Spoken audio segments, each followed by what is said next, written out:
All right, this is page 6, number 4. We are going to write an equation for the parabola with the given vertex and passing through the given point, opening downward. All right, so let's think about equations of a parabola. So on your parent graphs, you have several forms of quadratic equations, which are parabolas.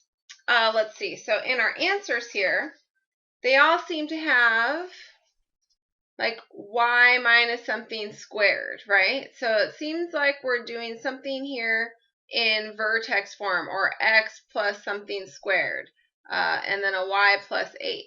So basically I need one of these that has some type of horizontal and vertical shifts. So I can see, for example, well, in this one solved for y, right? So, or I should say it's y is your input. This one would have x as your input. We are used to seeing it with x as our input. However, we have also learned that parabolas on their sides will have y as their input. So it'll be one of these. Either way, I can say it's probably in vertex form because this has some type of horizontal translation and vertical translation. So this is the equation I'm going to start with and then see if I can transform it into one of these.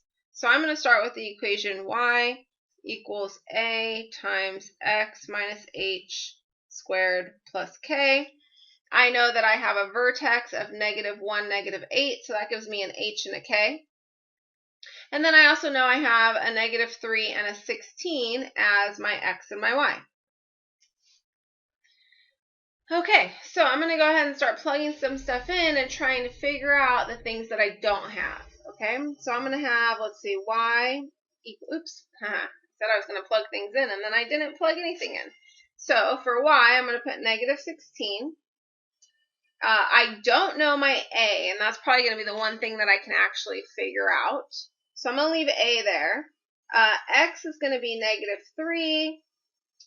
Minus h, well, h is a -1 squared, plus k, and k is a -8. And now I'm going to do some simplifying here. So I got -16 equals a times, this will be -2 squared, plus -8 or -8. Simplifying a little bit more, -16 equals, that's going to give me 4a minus 8. So now I'll go ahead and I'll solve for what a should be. So I'll add 8 here, so I get -8 equals 4a, or a equals -2. Okay, and remember how I said it was going to be opening downward? So that makes total sense that my a would be -2. Okay, so now I'm going to go back into this original equation, my parent equation that I set up for a vertex form. And I'm just going to put in the -2 for a, and then the h and the k that I was given. So I'm going to have y equals -2 times, and then it's going to be x plus 1 squared minus 8. Now that's how I always work with these. I like to have my vertical shift with everything else and have the whole thing solved for y. But notice here they didn't do that. So let's see, I got the -2 times the x plus 1 squared, which would give me this one. I think it's just that one. And then if I went ahead and I added the 8 to the other side, I'd get that exact same equation. So this would be, in fact, y plus 8 equals -2 times x plus 1 squared. There it is, and there's my answer.